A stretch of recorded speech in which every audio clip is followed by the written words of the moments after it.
Whether our personal consciousness continues after physical death seems a question of the greatest significance. If we have arisen into this life experience full of our dreams and passions and our growth into the meaning of love and into a deepening wisdom about life and an expanding joy and communion with all that is, but that nevertheless this thing we call life is merely a brief episode of consciousness that is not purpose-driven at all and which will be obliterated entirely in terms of the self very soon, then that fact of ultimate non-being imposes some powerful limitations on the meaning of life. And such a result would be counterintuitive in light of the common experience that we reach our physical peak somewhere in our early 20s, but that as the long, slow decline begins, there is yet this upward arc of a richer development psychologically and spiritually that peaks decades later.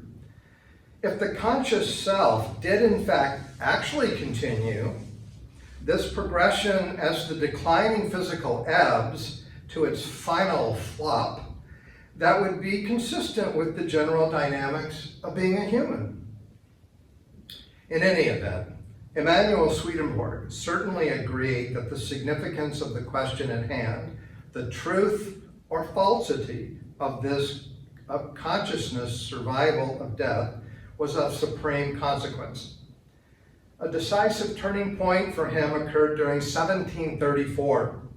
He was spending some months in Leipzig, Germany, preoccupied with the task of seeing through the press his Principia, the natural science work that accomplished his most widespread reputation as a scientist, or what was then called a natural philosopher, and also gained his election as honorary member to the St. Petersburg Academy of Science.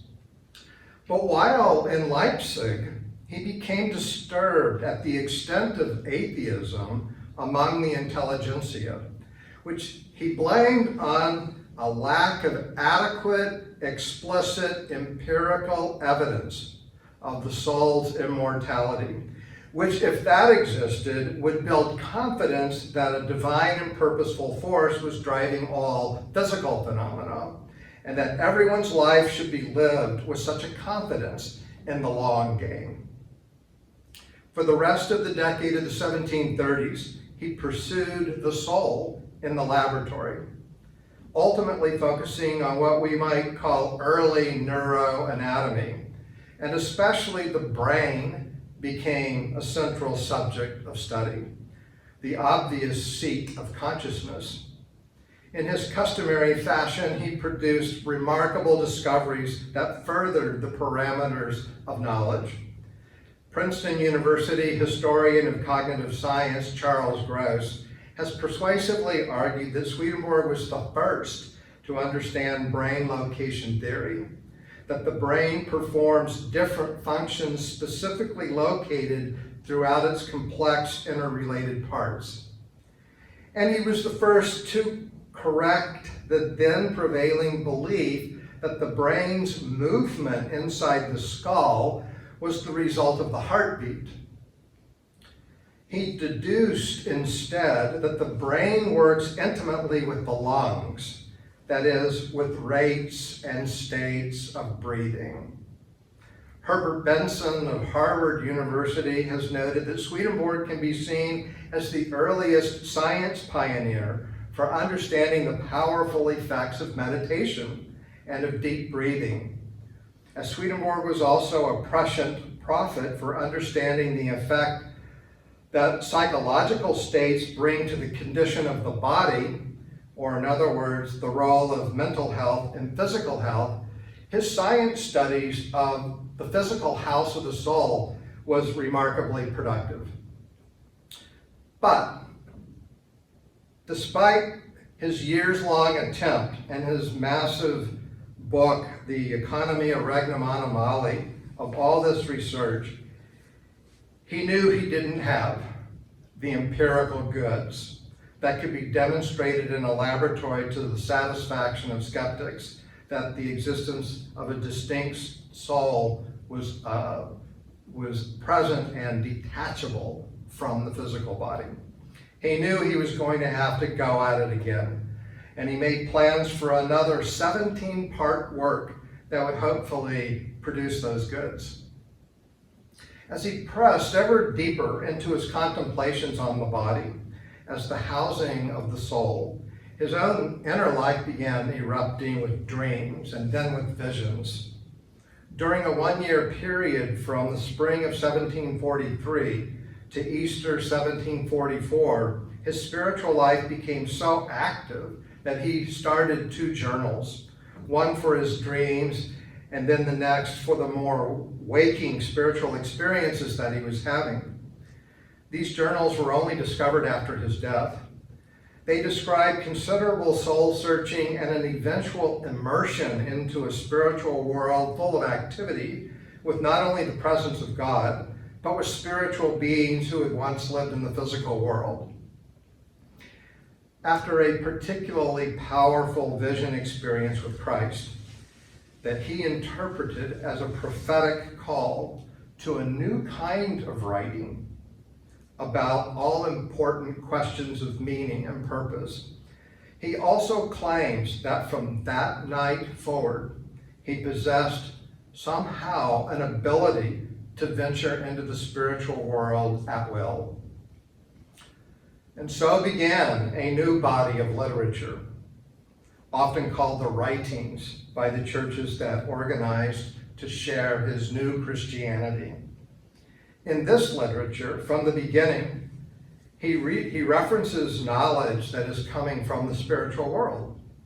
His first published work, Secrets of Heaven, carries the subtitle From Things Seen and Heard in the World of Spirits and in the Heavens of Angels.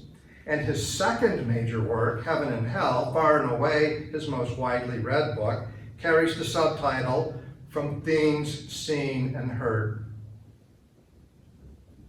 So, in his own sense of things, he finally found the soul, experientially. He found it through consciousness. And from this new research, if you will, he found the soul through what Swedenborgian theologian Robert Curwen once framed as empirical revelation. And he generated a body of literature exploring the inner sense of Scripture and shaping a systematic Christian theology, but also along the way, always discussing routinely the continuing life of humans in their consciousness states after being separated from their physical bodies. This subject of surviving death fascinated me during my undergraduate college years, when I had recently emerged from a personal sojourn of atheism to explore the something more proposition that came out of some unbidden spiritual experiences. And I learned about a fairly new book that purported to provide clinical evidence of life after life, as that book was called, by Raymond Moody, the psychiatrist who executed the first modern qualitative research program studying people who claimed to have had exceptionally profound experiences during episodes of being at death's door. Moody coined in that book the term near-death experiences, which in the intervening 45 years has evolved into a broad body of ongoing research. At the end of the book, where Moody identifies 4 literary sources in world spirituality that align with his incipient research, the last one he covers is Emanuel Swedenborg. So I read those 6 pages in 1976 with considerable interest, those 6 pages on Emanuel Swedenborg. And it is fair to say that in the intervening years, I've read a little bit more. I'd like to first size up how Swedenborg's spiritual world compares with the large commonalities in near-death studies, and then look at the hot topics in the current research. Swedenborg has his most dedicated writing specifically to what happens at death in that second major work, Heaven and Hell, in a section that I like to dub the Swedenborgian Book of the Dead. It begins with a section called Awakening from Death and describes the outlines of what unfolds.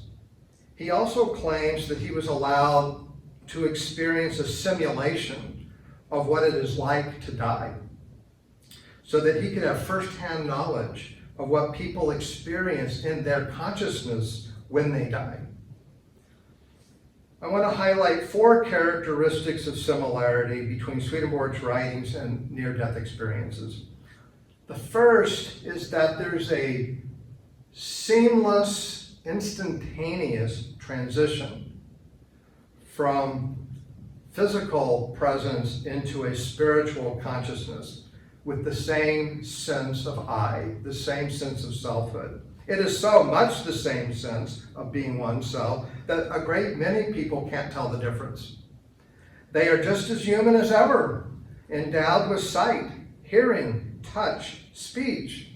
Interestingly, in near-death experiences, there have been cases of the blind being able to see in their near-death experience and the deaf being able to hear. This belief of seamless and instantaneous transition has become the dominant belief in the United States for those who do believe in an afterlife. The longtime scholar and chairperson of fine arts at New York University, H.W. Jansen, published a study on 19th century cemeteries, and he illustrates how grave sites changed and how they were adorned to reflect evolving beliefs about immediately awakening from death into a spiritual life.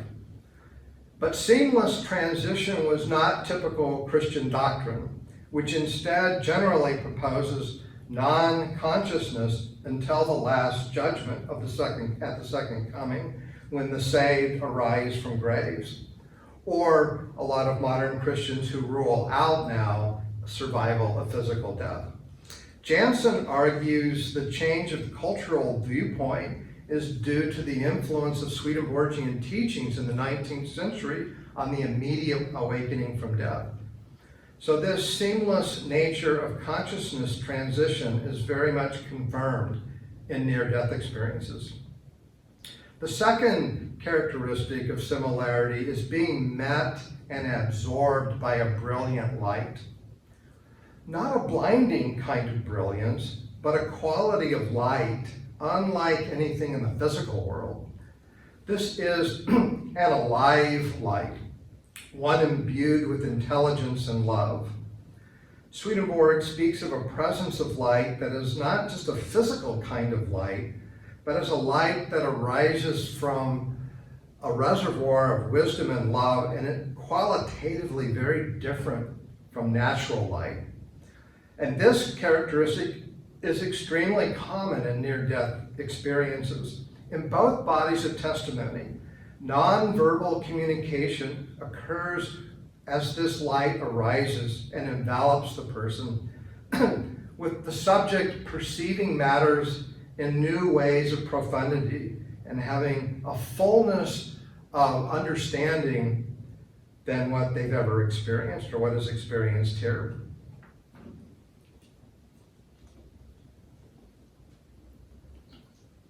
The third characteristic shared in common is being greeted by loving beings.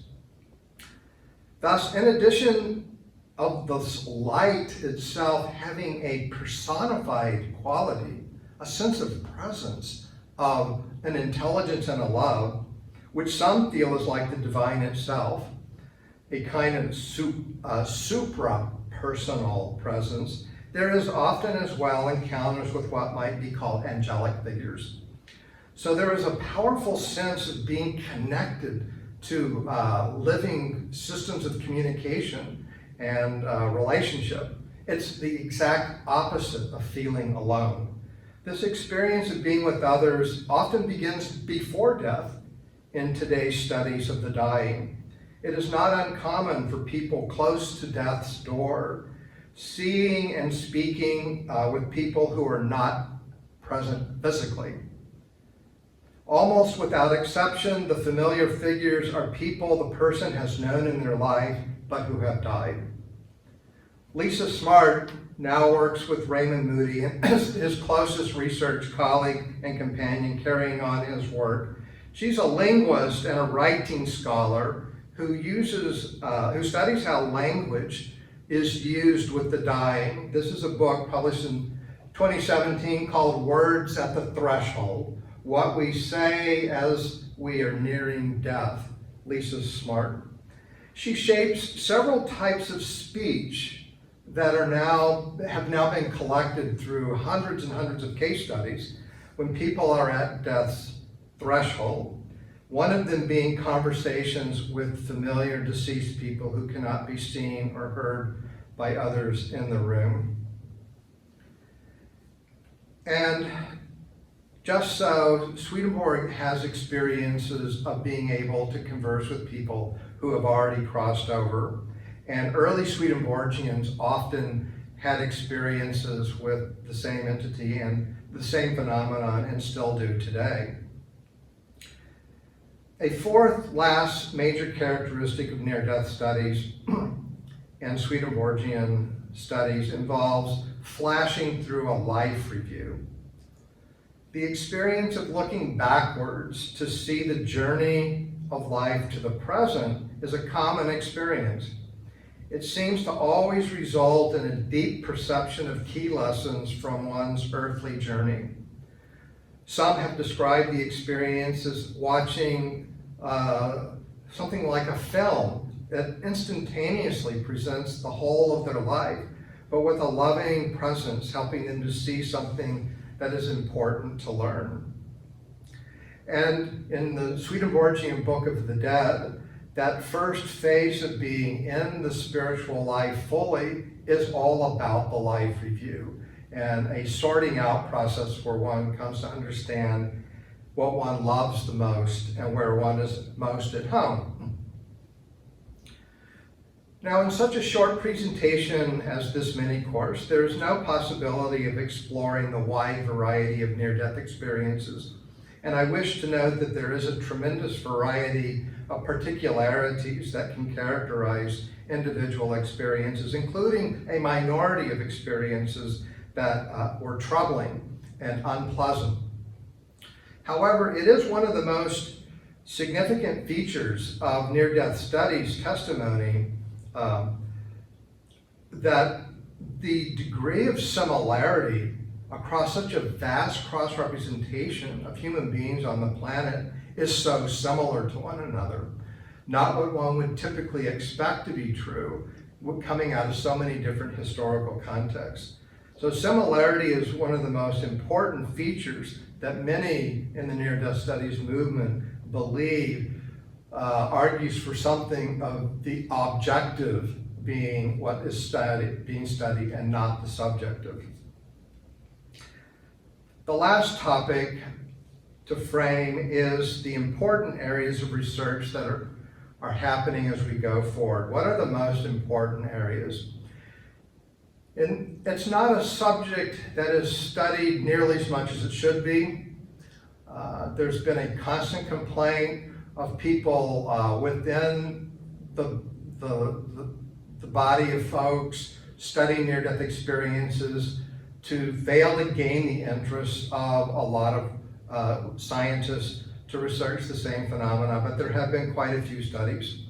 And the subject area is so controversial because it brings up such big conclusions and statements about life. So emotions tend to run high. And one might say biases run rampant. People tend to have, on both sides, very strong investments in interpreting the truth about the subject matter at hand. So I would note that there are two lines of research in general. One involves harder science, particularly neuroscience studies on the brain's operations, when approaching physical inactivity, and the other involving softer sciences of sociology and psychology by continuing the study of the testimonies and lives of people who every week are having experiences of near death, of being at death's threshold.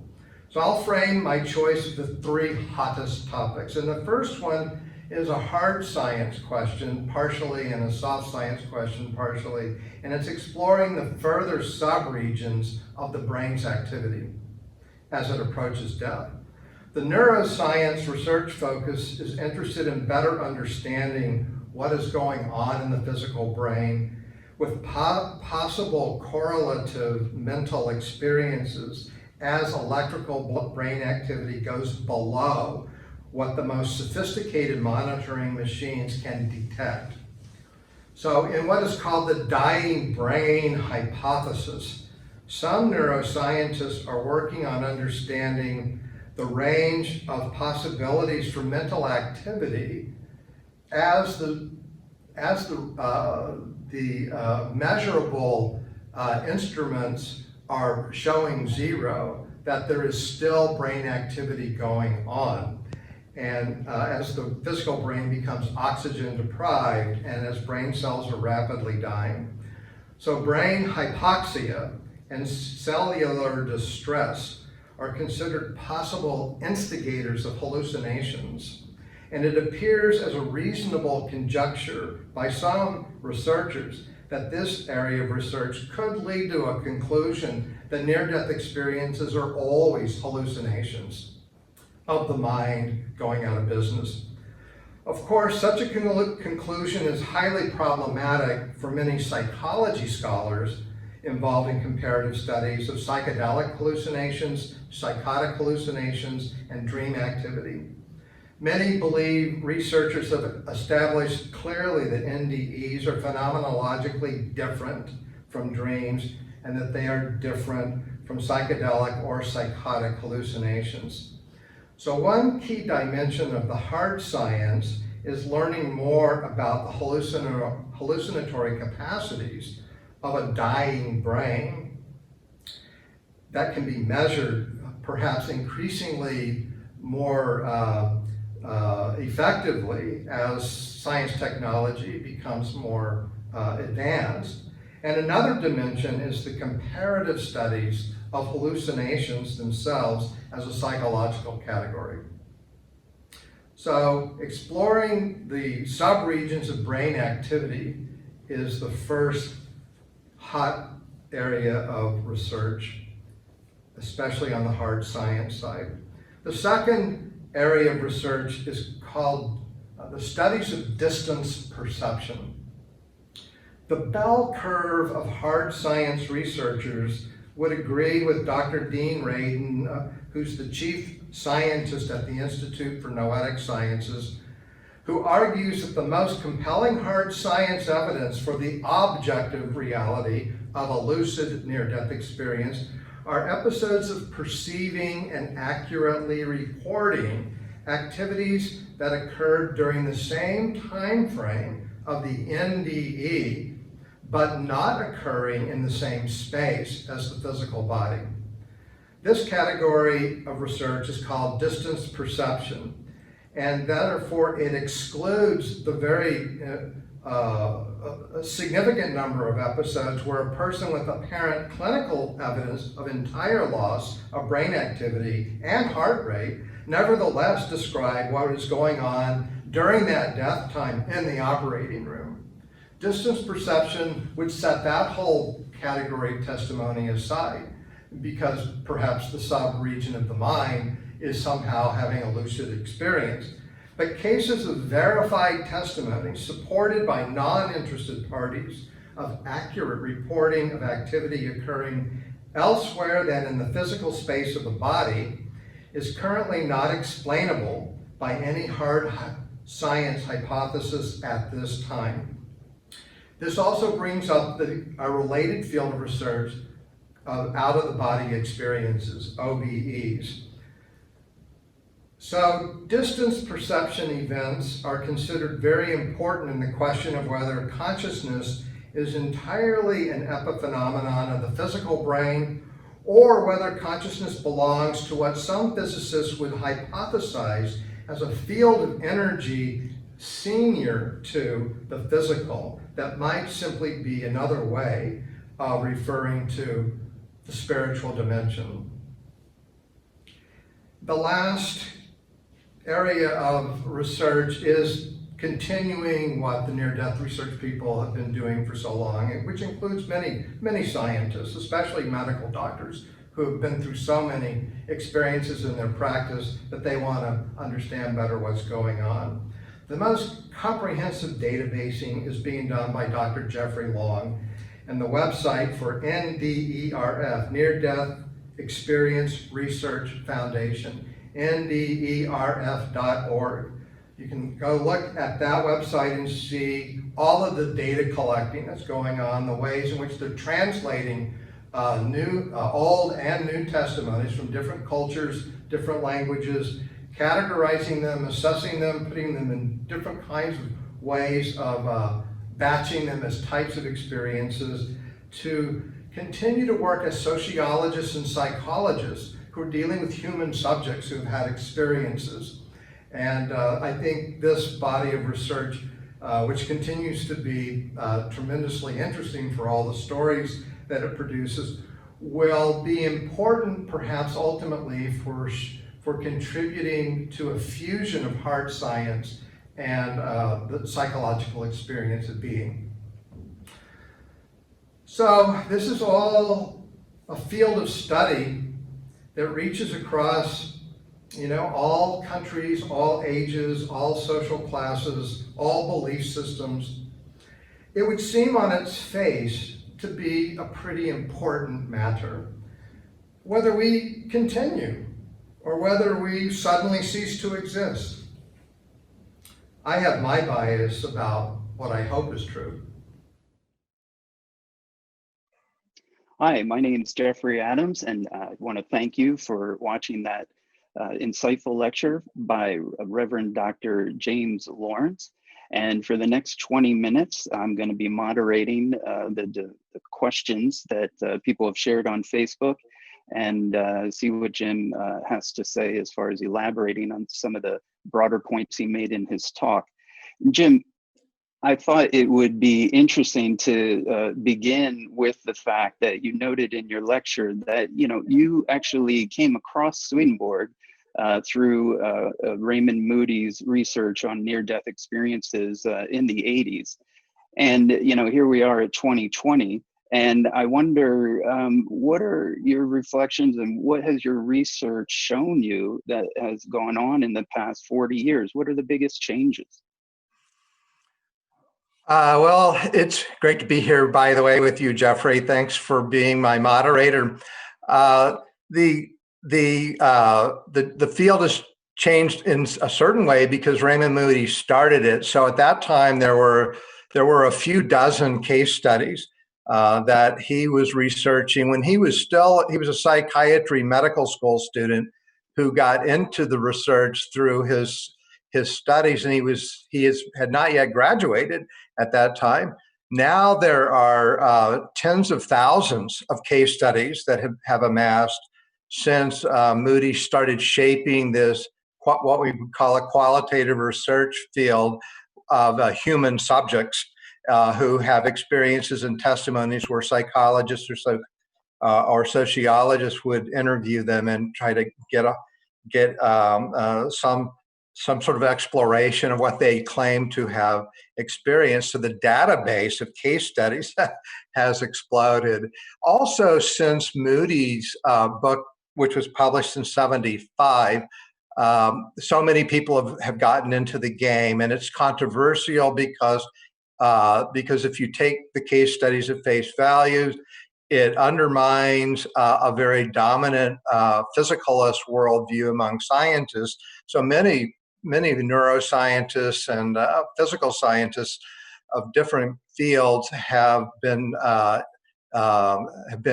involved in the game of critiquing the research. And of course, on the other side of the question, you get so many people who want to believe they're true or already did believe they're true. So the controversial dialogue that has reached kind of high levels of intensity is a strong feature of the last 40 years. And it was delightful for me to get a grant from the Swedenborg Library in Chicago about 5 years ago to bring Raymond Moody to Berkeley, California, where the Center for Swedenborgian Studies is, and to have a public lecture. He filled the place, and I had a chance to get to know him a little bit over that weekend. So the field has changed by becoming both massive in the amount of data that's been collected, as well as some structured studies, and notable for the intense contestation of positions that people have taken in a sense of having a strong bias towards the veracity of the experiences or the illusory nature of them. Yeah, it's very similar to Swedenborg's point about, approaching the word in either an affirmative or kind of negative lens is perhaps going to play a role in, what you're going to see. Actually, while you were speaking about Raymond Moody, I don't know, and it just popped into my head. Do you know, did he ever have a near-death experience? No, but he became especially interested when he was in med school because one of his professors had, and then knew another medical school professor who had one too. And so as he was looking at a kind of major thesis project to work on, it was sort of suggested, well, they had heard stories of other stories.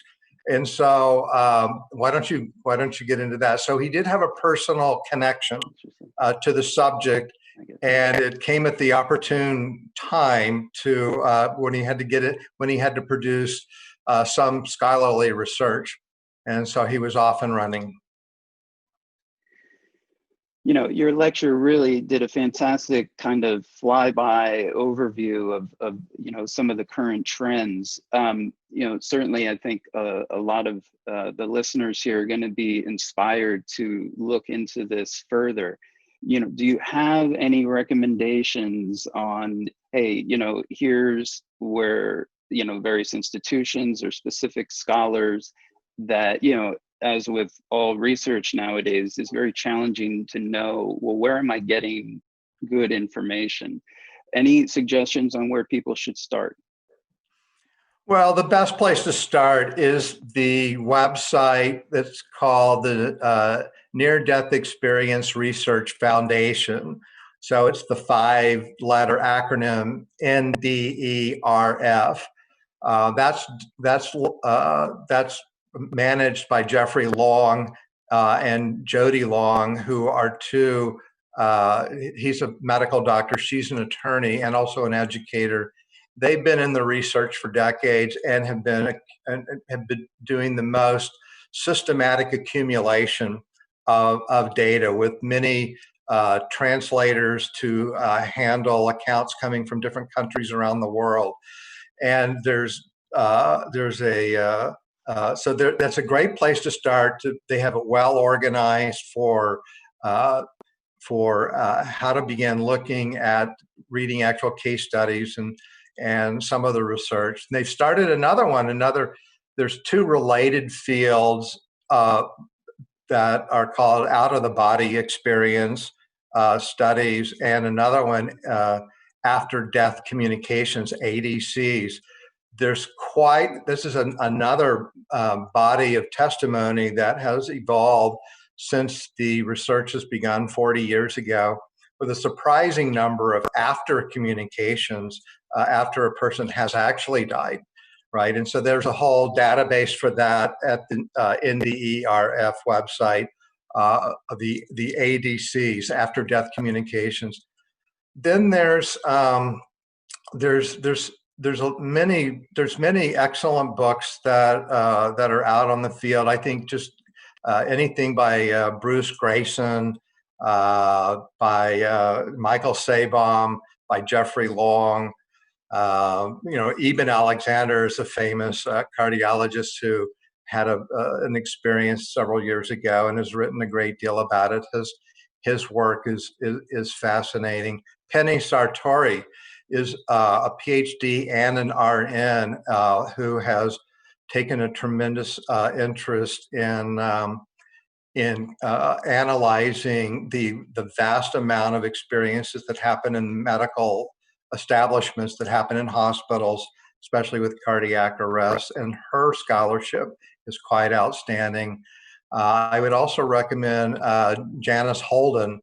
She's the one. She's a scholar who has been especially interested in what are called veridical experiences, or what I called in my lecture distance perceptions. And this is that category of research that's very hard to explain away by neuroscience hypotheses that a person, even with flatlining in a cardiac arrest or in some other kind of medical situation in a hospital while you're actually under observation and your bodily signs are being monitored, we now know that there is still, even when you're flatlining, there's still some level of biological activity, and that's called the dying brain hypothesis. But with veridical perception, Janice Holden's the best scholar for collecting all of that and shaping the questions around it. That can't be explained by somebody having still, even when you're flatlining, having consciousness in the medical room where you have an out-of-body experience and say, oh, we have many stories like, well, you dropped a can over there. And they, yeah, how could you possibly know that? It's something else to be able to report activities that happen at the exact same time outside of the physical space of the subject themselves that has been verified by other people. There's dozens of impressive accounts for that. That's good research to read.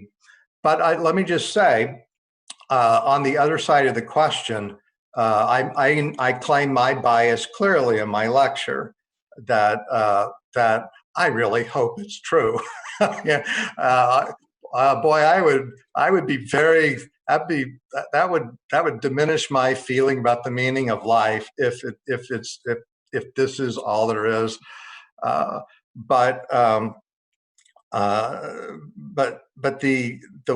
go into the like the current issue of the Scientific American, the June issue, the one that's just out. There's a big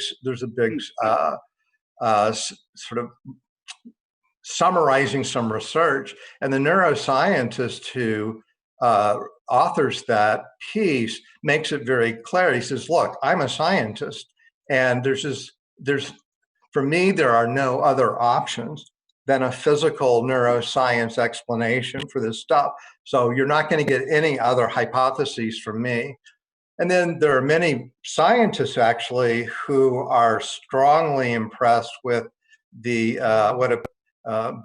they believe the scientific evidence points to the veracity of the straightforward accounts of near-death experiences. There's plenty of scientists on the other side of the question, and it raises the question for bias on both sides of the question.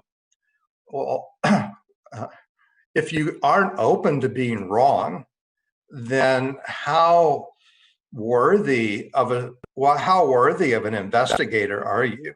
Because if a person is into their bias so hard that they've closed off a conclusion that is clearly not yet there in the realm of certitude, then we have the phenomenon that we know that we're all guilty of it sometimes in some cases, but we have a phenomenon of someone who's cherry picking. So to me, that's one of the most fascinating parts of being involved in the research again, are the politics of it and the emotional intensity and the level of investment people often have in terms of what is true. Yeah, you know, I don't know how much your research got into, let's go into kind of the physicists, and somebody had made the comment online about, hey, you know, what are your thoughts on what role NDEs and kind of the quantum field perhaps are kind of supporting each other.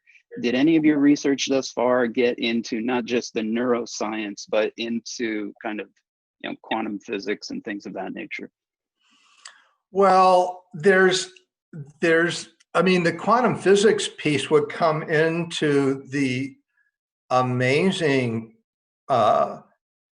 experiences that people have about what they would describe as a new way to see what the cosmos is, right? So there are plenty of folks, there are plenty of scientists. Ever since Einstein, there's been a solid quadrant of physicists who believe in multiple dimensions and believe that the physicalist, materialist hypothesis of reality is a weak hypothesis based on what we're learning. So I'm not aware of any physicists who are involved in near-death studies. But in terms of how could somebody get into it? Well, it's a distinguishing characteristic of the testimonies is that they, first of all, to set them off against heretofore all the neuroscience hypotheses that are possible, like hypoxia, apoxia, hypercarbia, take psychedelic drugs. You can have gravitational loss of consciousness, which leads to a lot of euphoria that happens in aerospace training with rapid ascent, rapid gravitational loss, and the heart can't pump blood to the brain fast enough. They have these kind of visionary experiences. All of these other ways to hypothesize how these kinds of experiences can occur, other than a near-death other than the consciousness lives apart from the physical body. The big distinguishing problem that the hypotheses that would explain away the veracity of NDEs is that in all those categories I mentioned, there is much more of a random pattern of what is experienced. And in near-death experiences, one of the strong characteristics that impresses people is, regardless of the country, regardless of the age, regardless of the class status, regardless of the educational level, regardless of the religious upbringing, what is experienced has this amazing consistency. How can this consistent narrative occur? Well, in that consistent narrative, there are lots of descriptions of looking at the world and seeing through dimensions of structure and having these kind of instantaneous perceptions of this interrelated complex of life that is transcendental and in its immensity and complexity. And I think these are commentaries on physics. And so it'd be interesting to get physicists, who are interested in theories of multidimensionality to see how they might line up. Jim, we just have a few more minutes. And so what would you suggest to someone who's listening to this or comes across your research as to what if they've had a near-death experience or one of these kind of other experiences that they're doing research on? It certainly seems that Swedenborgians should be part of this discussion, certainly, but even in a more specific way, as far as sharing the more statistical data. If they've had a near-death experience, what are your suggestions to them? Well, it's still true, even with the intermittent publicity over the last 40 years, and because they're somewhat amazing stories. And so the near-death experience is now risen to the level of a fundamental public consciousness of the field.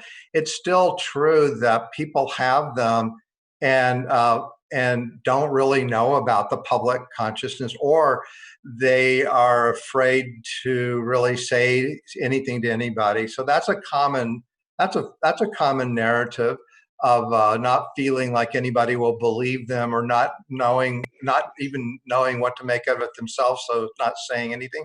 So it can be helpful for two things. One, go look, if somebody's listening, go look at this website. You will find thousands and thousands of companions who have had an experience.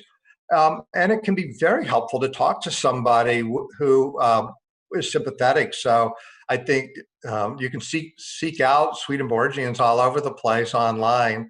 And I think there would be many people with training who are so sympathetic and open. And it can be many people who have taken the step to share their story have found it therapeutically valuable. And usually it triggers further reflection and further memory. So it can have that utility as well. And then I have encouraged, even in the last few weeks, I came across somebody, and I encouraged them to go to the website and share their testimony, because they don't take everything at face value. By the way, they have kind of a grading, like clearly an authentic NDE, kind of down through. This was maybe something else. But maybe be part of the bigger story and share a story online. Great. Well, thank you so much, Dr. Lawrence.